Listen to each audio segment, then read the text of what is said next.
Si je vous parle de studio d'animation, vous allez sûrement penser à Blue Sky, DreamWorks ou encore Ghibli. Cool. Aujourd'hui, je vais pas du tout vous parler de ça, mais je vais plutôt vous parler d'un studio qui a fait rêver les grands comme les petits, Pixar.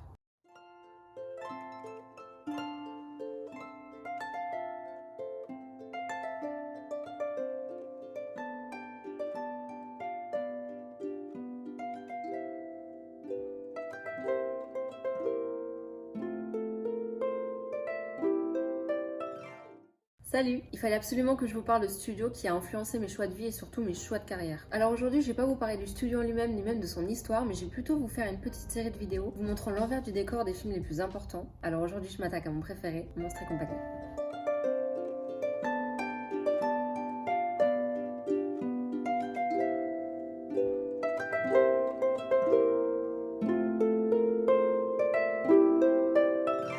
Alors pour remettre dans le contexte, on est en plein milieu des années 90, entre 94 et 96, et le CEO de Pixar à l'époque, c'est Steve Jobs. Donc le studio est à la recherche de la nouvelle idée du siècle, et c'est autour d'un café entre collègues que Pete Docter trouvera l'idée directement issue de ses croyances d'enfant, une croyance commune à toutes, la peur des monstres. C'est donc la première fois que Pete Docter prendra les rênes d'un long métrage à Pixar, qui sera le 4e, avec un scénario écrit par Lee Unkrich et David Silverman. John Lasseter, quant à lui, qui a réalisé tous les premiers films de Pixar, se chargera de la production. Mais revenons-en à nos monstres. Alors pour le chara-design, l'équipe des films a demandé à des enfants de décrire leur idée du monstre. Malgré le fait que les monstres soient tous différents, ils furent développés sur une dizaine de formes de base, puis modifiés pour plus de diversité.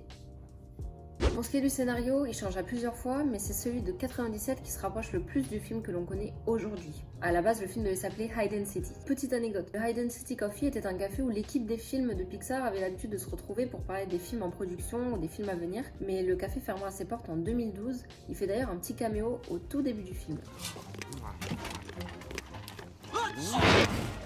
Oh, ça m'énerve.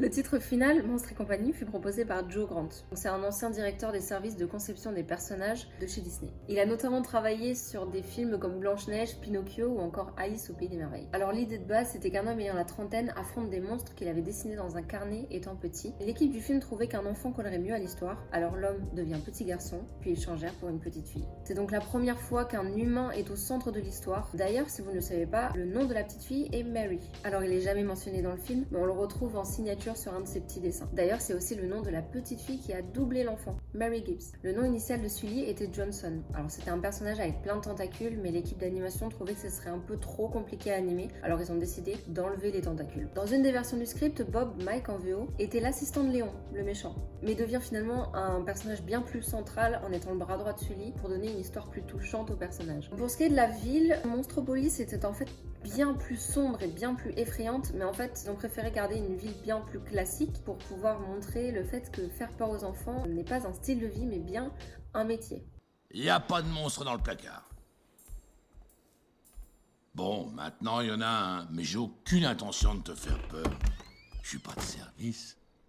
Sachant que dans une des versions du script, faire peur à des enfants était comme une pièce de théâtre, en fait, où c'était vraiment un divertissement. Donc ils ont décidé d'enlever ça parce que c'était carrément cruel, en fait, par rapport aux enfants. Donc ils ont décidé de mettre ça plus dans une usine, en fait. C'est d'ailleurs John Lasseter qui a décidé de remplacer la comédie par la peur à la fin pour donner une happy end. L'histoire étant écrite, le scénario terminé, on passe à l'animation. Alors Monstres et compagnie est le premier long métrage réalisé dans les nouveaux studios tout fraîchement installés à Emerville, en Californie, les studios dans lesquels ils sont encore aujourd'hui d'ailleurs. Donc la partie la plus compliquée pour les animateurs était la fourrure de Sully. Donc ils lui ont donné une fourrure pour qu'il soit à la fois attachant et effrayant, mais ils ont quand même galéré avec cette fourrure parce que c'était quand même l'équivalent de 12 heures d'animation pour juste une image de Sully à l'écran. Donc pour pouvoir régler ces problèmes de fourrure, ils ont créé un logiciel qui s'appelle Fist, qu'ils ont notamment utilisé aussi pour le t-shirt de boue, pour pas qu'il parte dans tous les sens, en fait, pour garder la matière pour que ce soit plus réaliste en fait. Pour ce qui est de Bob, en fait, c'était un personnage qui avait pas de bras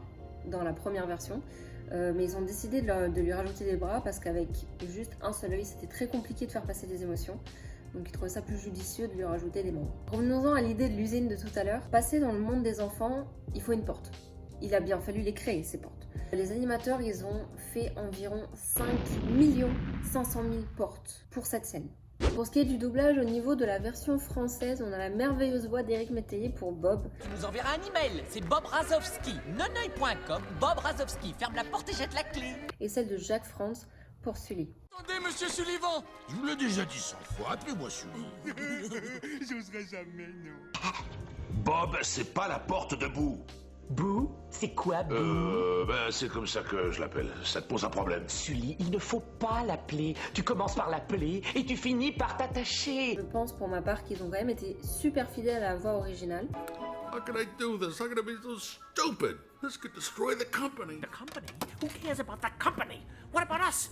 That thing is a killing machine! Dans la version originale, on a la voix de John Goodman qu'on retrouve dans The Big Lebowski Is this your homework, Larry? pour la voix de Sully. Et pour la voix de Bob, on a la voix de Billy Crystal. Donc on le retrouve dans Quand Harry rencontre Sally. You're a very attractive person. D'ailleurs, il va y avoir un petit clin d'œil à ce dernier film dans le trailer de Monstres et compagnie. It's a movie! 2 words. Okay, 2 words. All right, first word. Stinky. It's stench. No, okay. It's Harry. Harry, when Harry met Sully. Les deux personnages ont enregistré la plupart de leurs scènes dans le même studio parce que les réalisateurs voulaient garder vraiment l'authenticité de leur relation. Ça a d'ailleurs créé une alchimie, une vraie alchimie entre les deux acteurs. Et les deux personnages aussi d'ailleurs. Pour ce qui est de la musique, on a Randy Newman encore une fois sur un long métrage de Pixar. Alors il a déjà travaillé sur Toy Story et il a d'ailleurs gagné l'Oscar de la meilleure chanson avec son titre If I Didn't Have You. Maintenant, comme vous le savez sûrement, Pixar aime travailler dans le détail et ne laisse rien au hasard. Alors maintenant, je vais vous faire une petite liste de tous les fameux easter eggs et toutes les petites anecdotes que je vous ai pas déjà racontées jusqu'ici. C'est parti. On retrouve le nom Feast, le nom du logiciel sur le clavier dans l'usine. Au moment où un monstre sort d'une chambre d'enfant avec une chaussette sur le dos, on parle du code 2319. Alors ça fait référence aux lettres de l'alphabet avec 23W19 pour S pour dire le mot White Sox. On va directement passer à la fin du film dans la chambre de l'enfant où il se trouve deux affiches illustrant le nom des mondes qu'on trouve à Disneyland en fait. Donc on a Tomorrowland et Fantasyland. On a pas mal de références aussi à Toy Story 1 et aussi Toy Story 2. Donc on retrouve le papier peint de Andy au début du film. Un peu plus tard dans le film vers la fin, on retrouve la poupée de Jessie qui sera dans Toy Story 2 et aussi une petite mention honorable pour Rex qui se trouve dans le bêtisier. Je vous ai fait peur. Je vais faire le rôle. Merci. Mais je peux le refaire. Il y a aussi pas mal de références à Nemo qu'on va retrouver 3 fois dans le film. On va aussi retrouver beaucoup de références à Monstres et compagnie dans Nemo, mais je vous parlerai peut-être de ça une autre fois. On a une petite pub Apple aussi au dos d'un des magazines que lit Bob. Rappelons que le CEO de Pixar à cette époque est Steve Jobs. Sans oublier les easter eggs les plus connus. Donc on retrouve le camion Pizza Planet, le ballon Luxo, mais aussi le code A113. Que d'ailleurs j'ai galéré pour trouver celui-ci, parce que c'est pas vraiment A113, mais c'est dans l'idée. Voilà! Pour conclure, du coup, Monstres et compagnie a un impact important sur la popularité du studio. Ça a même été le premier film à avoir été nominé aux Oscars dans la catégorie meilleur film d'animation. Il a remporté cet Oscar. Et c'était quand même une catégorie qui était hyper mise de côté, même s'il y a des films Disney qui ont été nominés dans la catégorie meilleur film, mais c'était pas meilleur film d'animation. Donc il y a eu beaucoup de produits dérivés. Donc on a un préquel avec Monstre Academy, une suite directe avec Monstre au travail et 2 petits courts-métrages, La nouvelle voiture de Bob et Partie centrale. Du coup voilà, j'espère que la vidéo vous a plu. J'ai adoré la faire parce que j'ai appris plein de petits trucs, plein de petits détails que je connaissais pas forcément. J'ai vu ce film une centaine de fois, sans déconner, je l'ai déjà vu une centaine de fois, je l'adore et je pourrais le regarder encore une centaine de fois sans problème. Alors du coup, n'hésitez pas à me dire ce que vous en avez pensé dans les commentaires, à la partager, la liker, tout ça, abonnez-vous. Et puis je vous dis à la prochaine, ciao!